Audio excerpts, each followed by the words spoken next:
Jangan lupa like, comment, and subscribe channel YouTube TVRI Bengkulu dan nyalakan lonceng notifikasinya.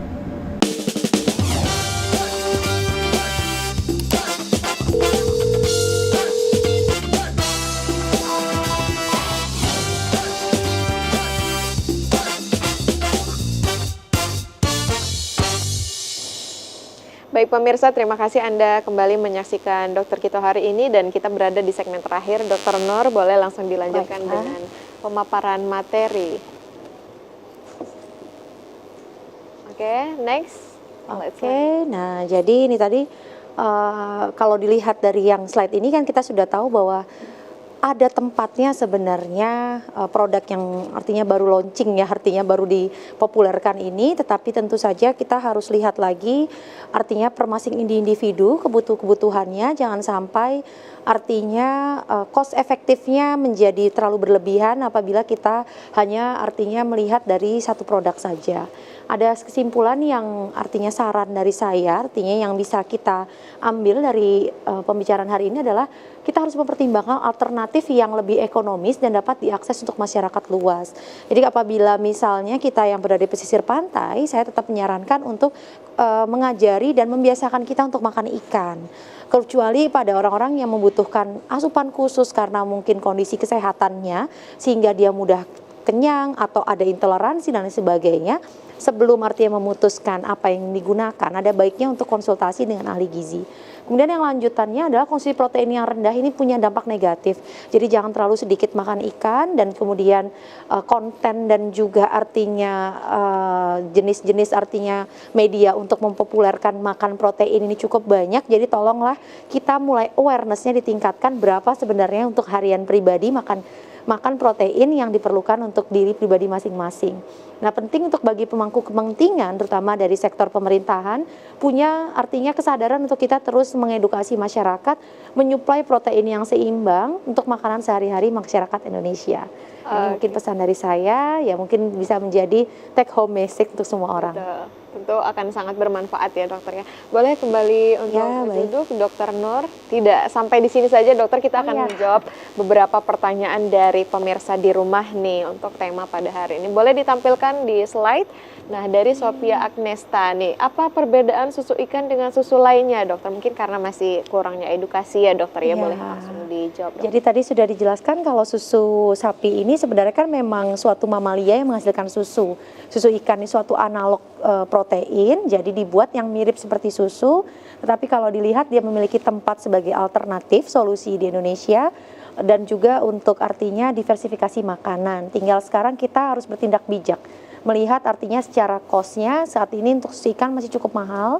Kemudian yang kedua adalah terkait dengan pemenuhan protein, karena nilai proteinnya juga sebenarnya sama dengan sapi apabila perkemasan atau saji, tapi terkait dengan pemenuhan omeganya dia cukup baik.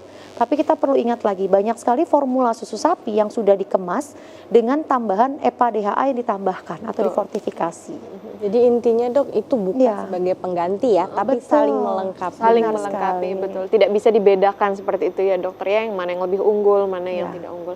Oke, selanjutnya juga ada nih, apa potensi alergi atau reaksi negatif yang mungkin terjadi pada susu ikan dibandingkan susu lainnya dokter? Oke, baik.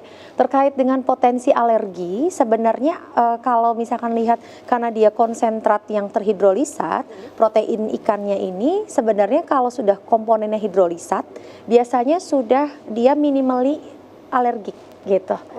Jadi salah satunya mungkin di produk-produk formula kemasan bayi yang untuk anak-anak kondisi alergi khusus dan lain sebagainya, kalau kita lihat di kaleng-kaleng tulisnya HA, itu sebenarnya hidrolisat. Nah, cuman hidrolisatnya sapi ya gitu, hidrolisatnya sapi. Nah, kalau dilihat dari bahan bakunya sebenarnya sudah minimally. Tetapi karena diproses secara perusahaan, bisa jadi ada bahan tambahan dan lain sebagainya yang mencetuskan alergi. Karena alerginya ini kan tidak hanya dari protein, bisa dari suatu molekul kecil yang dari penambahan atau suatu proses. Nah, sebenarnya ini menjadi concern beberapa orang ya, karena orang Indonesia banyak yang katanya alergi seafood gitu. Nah, terkait dengan hal ini saya rasa mungkin akan ada penelitian atau studi-studi lanjutan. Karena sampai sejauh ini belum artinya ada laporan tentang alergi, meskipun di kemasan produk susu ikan itu dituliskan. Artinya tentang caution terkait dengan alergi. Peringatan seperti Benar. itu ya dokter ya. Oke, semoga terjawab ya. Selanjutnya masih ada pertanyaan?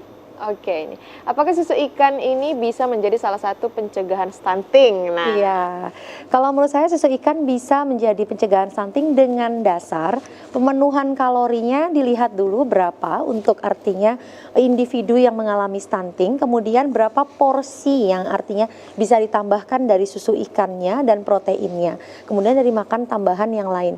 Tapi apabila maksudnya ini untuk kondisi gizi buruk yang dia hanya menggunakan cairan saja, menurut saya mungkin kurang tepat, karena kalau dilihat dari volumenya dengan kebutuhan anaknya, dan walaupun anak ini kan bukan miniatur dewasa ya sebenarnya, kebutuhannya lebih tinggi sekali loh untuk anak-anak kurang gizi buruk.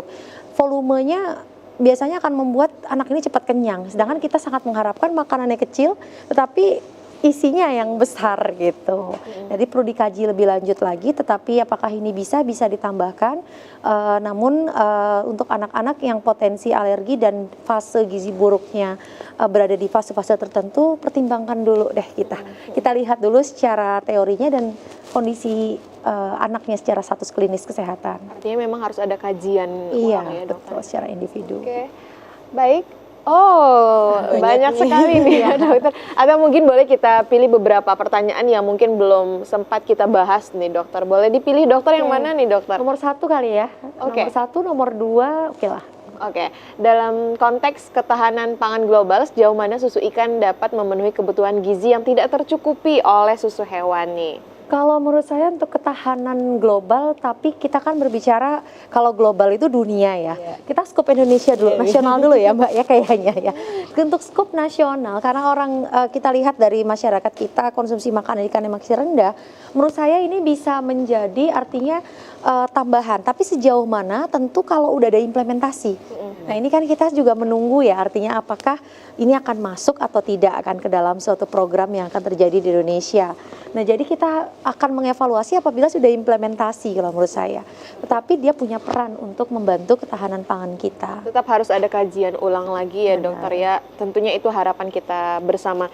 Oke dokter, semoga pertanyaan dari netizen juga sudah terjawab. Singkat waktu mungkin akan kita lanjutkan di pertemuan selanjutnya dokter untuk membahas tema yang sangat menarik pada hari ini. Terima kasih dokter Nur dan juga dokter Wenti karena sudah memberikan informasi yang sangat penting kepada pemirsa di rumah. Tetap saksikan Dokter Kito Senin sampai Jumat pukul 10 waktu Indonesia Barat. Saya Helda Amelia undur diri, terima kasih dan sampai jumpa.